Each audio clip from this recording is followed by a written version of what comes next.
പ്രേക്ഷകരെ ഇപ്പോൾ ഈ അദ്ദേഹത്തിന്റെ മരണകാരണവുമായി ബന്ധപ്പെട്ടുള്ള കൂടുതൽ വിശദാംശങ്ങൾ കൂടി വരുന്നുണ്ട്. തിരുവനന്തപുരത്തെ ILDMൽ ഇടുക്കി ജില്ലാ റവന്യൂ അസംബ്ലിയിൽ പങ്കെടുത്ത് പീരുമേട്ടിലെ റവന്യൂ വിഷയങ്ങളൊക്കെ വളരെ നന്നായി അവതരിപ്പിച്ച് തിരികെ ഇറങ്ങുമ്പോൾ അദ്ദേഹം കുഴഞ്ഞു വീഴുകയായിരുന്നു. ഉടൻ തന്നെ റവന്യൂ മന്ത്രി K. രാജൻ ഉൾപ്പെടെയുള്ളവർ ചേർന്ന് ശാസ്തമംഗലം മിഷൻ ആശുപത്രിയിൽ അദ്ദേഹത്തെ എത്തിച്ചു. പക്ഷേ നേരത്തെ മഹേഷ് പറഞ്ഞതുപോലെ അപ്പോൾ തന്നെ അദ്ദേഹത്തെ ആശുപത്രിയിലേക്ക് എത്തിച്ചുവെങ്കിലും ജീവൻ രക്ഷിക്കാനായില്ല.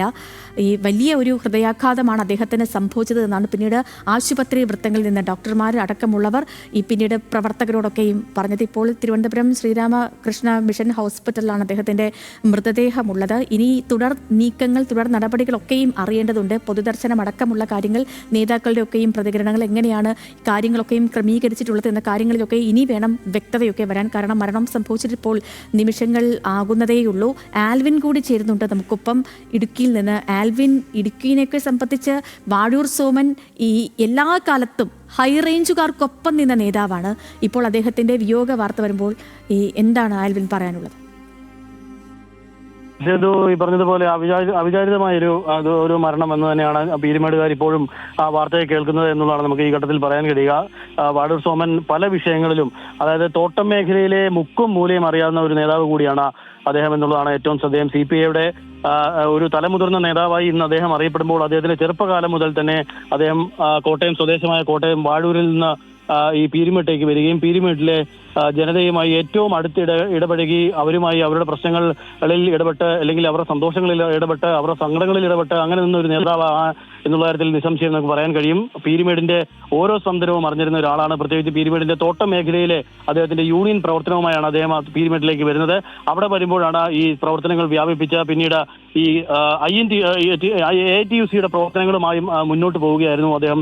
ഒരു ഭൂരിഭാഗം കാലവും അദ്ദേഹം തെരഞ്ഞെടുപ്പിലേക്ക് വരുന്നത് ഈ അടുത്ത കാലത്ത് മാത്രമാണ്. അതിനു മുമ്പൊക്കെയും അദ്ദേഹം AITUCയുടെ സജീവ പ്രവർത്തകനായി ഈ തോട്ടം മേഖലയിലെ ഓരോ മേഖലയിലും പോയി ആളുകളുമായി സംവദിക്കുകയും അതോടൊപ്പം തന്നെ തൊഴിലാളികളെ ഒന്നിച്ചു കൂട്ടുകയും അവരുടെ പ്രശ്നങ്ങൾക്ക് പരിഹാരമുണ്ടാക്കാനുള്ള സമരങ്ങൾ നടത്തുകയും ഒക്കെ നടത്തിയിരുന്ന ഒരു വലിയ ഒരു ജീവിത കാലഘട്ടമാണ് അദ്ദേഹത്തിന്റെ കടന്നു പോകുന്നത് വേണം നമുക്ക് ഈ ഘട്ടത്തിൽ മനസ്സിലാക്കാൻ. ഏതായാലും ഈ പീരുമേട് മേഖലയുടെ എല്ലാ കാര്യങ്ങൾക്കും ഒരുമിച്ചുണ്ടായിരുന്ന കഴിഞ്ഞ 2 ആൽവിലേക്ക് മടങ്ങി വരട്ടെ. ഇപ്പോൾ ജോയ്സ് ജോർജ് അദ്ദേഹം കൂടി നമുക്കിപ്പം ടെലിഫോണിൽ ചേരുന്നുണ്ട്. ശ്രീ ജോയ്സ്, ഇപ്പോൾ ഈ വാഴൂർ സോമൻ ML അദ്ദേഹത്തിന്റെ വിയോഗ വാർത്ത, അതുമായി ബന്ധപ്പെട്ട് സംസാരിക്കുകയായിരുന്നു നമ്മളൊക്കെയും. അങ്ങ് എപ്പോഴാണ് ഈ വിയോഗ വാർത്ത അറിഞ്ഞത്? ഞാനിപ്പോ വളരെ കുറച്ച് നേരത്തിലാണ് അറിഞ്ഞത്. അദ്ദേഹം തിരുവനന്തപുരത്ത് വെച്ച് വളരെ പെട്ടെന്ന് കുഴഞ്ഞു വീഴുകയും ആശുപത്രിയിൽ വെച്ച് മരിക്കുകയും ചെയ്തു എന്നാണ് അറിയാൻ കഴിഞ്ഞത്. സോമൻ ചേട്ടനായിട്ട് വളരെയേറെ കാലത്തെ ബന്ധമുണ്ട് എനിക്ക് അദ്ദേഹമായിട്ട്. അദ്ദേഹം എനിക്ക് ഓർമ്മ വെച്ച കാലം മുതൽ പീരുമേട് മേഖലയിലെ തോട്ടം തൊഴിലാളികളുടെ ഇടയിൽ സജീവമായി പ്രവർത്തിച്ചിരുന്ന ട്രേഡ് യൂണിയൻ നേതാവാണ്.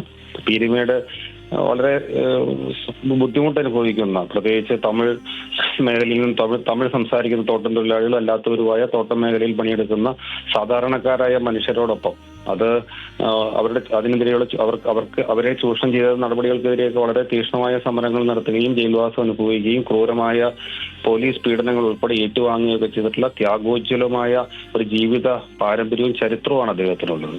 അദ്ദേഹം വളരെ ചെറിയ കാലം മുതൽ കമ്മ്യൂണിസ്റ്റ് പാർട്ടിയോടൊപ്പം പ്രവർത്തിക്കുകയും അങ്ങനെ ജയിക്കുകയും ചെയ്ത ഒരാളാണ്. ഏറ്റവും അവസാനം വരെ കർമ്മനിരതനായിരുന്ന ഒരാളുമാണ് അദ്ദേഹം. തീർച്ചയായും ശ്രീ ജോയ്സ്, ഇപ്പോൾ നമ്മുടെ റിപ്പോർട്ടർ ആൽവിൻ അതുമായി ബന്ധപ്പെട്ട് സംസാരിച്ചുകൊണ്ടിരിക്കുന്നത്. അദ്ദേഹം കോട്ടയമാണ് സ്വദേശമെങ്കിലും പീരുമേട്ടിന് വേണ്ടിയാണ് അദ്ദേഹത്തിന്റെ പ്രവർത്തനമൊക്കെ നടത്തി. പ്രത്യേകിച്ച് ഈ തോട്ടം തൊഴിലാളികൾ അവർ നേരിടുന്ന ഓരോ പ്രശ്നങ്ങളും പൊതുസമൂഹത്തിന് മുന്നിലേക്ക് കൊണ്ടുവരിക, അവർക്ക് വേണ്ടി ശബ്ദമുയർത്തുക, അവർക്ക് വേണ്ടി പ്രവർത്തിക്കുക, അതൊക്കെ തന്നെയായിരുന്നു വാഴൂർ സോമൻ ചെയ്തുകൊണ്ടിരുന്നപ്പോൾ ഈ തോട്ടം മേഖലയൊക്കെ സംബന്ധിച്ച്, പീരുമേട്ടിനെ സംബന്ധിച്ച് അതൊരു തീരാ ദുഃഖമാണെന്ന് ആൽവിൻ പറഞ്ഞുകൊണ്ടിരിക്കുകയായിരുന്നു. ശ്രീ ജോയ്സ് ജോർജ്. കാരണം സോമൻ ചേട്ടൻ കോട്ടയം ജില്ലയിലെ വാഴൂർ എന്ന് പറയുന്ന സ്ഥലത്താണ് അദ്ദേഹം ജനിച്ചിട്ടുള്ളത്. വളരെ ചെറിയ കാലം മുതൽ കമ്മ്യൂണിസ്റ്റ് പാർട്ടിയോടൊപ്പം പ്രവർത്തിക്കുകയും അതിന്റെ ഭാഗമായി തോട്ടം മേഖലയിൽ, പ്രത്യേകിച്ച് അദ്ദേഹത്തിന്റെ ഒരു പ്രവർത്തന രംഗം എന്ന് പറയുന്നത് ട്രേഡ് യൂണിയൻ രംഗമായിരുന്നു. നമുക്ക് എല്ലാവർക്കും അറിയാവുന്നതുപോലെ സ്വാതന്ത്ര്യാനന്തര ശേഷമാണെങ്കിൽ പോലും ഒരു കൊളോണിയൽ രീതി അല്ലെങ്കിൽ ആ ഒരു തൊഴിൽ ഉടമ ബന്ധം നിലനിന്നിരുന്ന ഒരു മേഖലയാണ് തോട്ടം മേഖല. അങ്ങനെയുള്ളിടത്താണ് അവരുടെ അവകാശങ്ങൾക്ക് വേണ്ടി ഞാൻ ആദ്യം സൂചിപ്പിച്ചല്ലോ, ഇപ്പൊ ഈ തോട്ടം മേഖലയിലെ തൊഴിലാളികളിൽ ബഹുഭൂരിപക്ഷവും തമിഴ് വംശജരായിട്ടുള്ള ആളുകളാണ്, തമിഴ് ഭാഷ സംസാരിക്കുന്ന ആളുകളാണ്. അപ്പൊ അങ്ങനെയൊക്കെയുള്ള ഏറ്റവും സാധാരണക്കാരായിട്ടുള്ള ആളുകൾ, അവരുടെ അവകാശങ്ങൾക്ക് വേണ്ടിയിട്ടുള്ള വലിയ പോരാട്ടമായിരുന്നു സോമൻ ചേട്ടന്റെ അദ്ദേഹത്തിന്റെ ജീവിതത്തിൽ ഉടനീളം ഉണ്ടായിട്ടുള്ളത്. പ്രത്യേകിച്ച് അദ്ദേഹം തോട്ടം മേഖലയിലെ തൊഴിലാളികളുടെ ഇടയിൽ തന്നെയായിരുന്നു അദ്ദേഹത്തിന്റെ പ്രവർത്തനങ്ങളിൽ ഏറ്റവും കൂടുതൽ ഉണ്ടായിരുന്നത്. പീരുമേട്ടിലെ തേയിലത്തോട്ടം തൊഴിലാളികളും അതുപോലെ തന്നെ അവിടുത്തെ റബ്ബർ തോട്ടങ്ങളിലും ഒക്കെ ജോലി ചെയ്യുന്ന തൊഴിലാളികളുടെ ഇടയിലായിരുന്നു അദ്ദേഹത്തിന്റെ പ്രവർത്തനം പൂർണ്ണമായും കേന്ദ്രീകരിച്ചിരുന്നത്. അതുകൊണ്ട് തന്നെ ആ മേഖലയിൽ, തോട്ട മേഖലയിലെ തൊഴിലാളികൾക്കൊപ്പം പ്രവർത്തിക്കുമ്പോൾ തന്നെ അദ്ദേഹം മറ്റ് രംഗങ്ങളിലും വളരെ സജീവമായി തന്നെ പ്രവർത്തിച്ചിരുന്നു. അദ്ദേഹം ജില്ലാ പഞ്ചായത്തും ഒക്കെയായി ബന്ധപ്പെട്ട് മറ്റ് ജനപ്രതിനിധി എന്ന നിലയിൽ MLA യും അതിനു മുമ്പ് തദ്ദേശ സ്വയംഭരണ സ്ഥാപനങ്ങളും ഒക്കെയായി ബന്ധപ്പെട്ടുള്ള അദ്ദേഹത്തിന്റെ പ്രവർത്തനമുണ്ട്.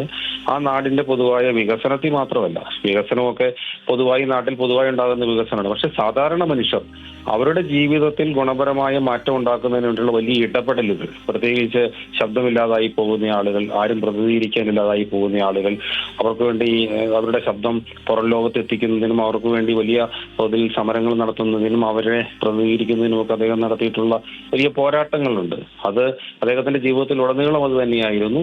അതുകൊണ്ട് തന്നെ സോമൻ ചേട്ടന്റെ മരണം എന്ന് പറയുന്നത് അവിടുത്തെ തൊഴിലാളി വിഭാഗങ്ങൾക്ക്, പീരുമേടിന്, ഇടുക്കി ജില്ലയിലാകെ പ്രത്യേകിച്ച് കമ്മ്യൂണിസ്റ്റ് പാർട്ടി പ്രസ്ഥാനത്തിനുമൊക്കെ വലിയ നഷ്ടം തന്നെയാണ് ഉണ്ടാക്കിയിട്ടുള്ളത്. ഓക്കെ, വളരെയധികം നന്ദി ശ്രീ ജോയിസ് ജോസ്, നമുക്കൊപ്പം ചേർന്നതിനും പ്രതികരണം നടത്തിയതിനും.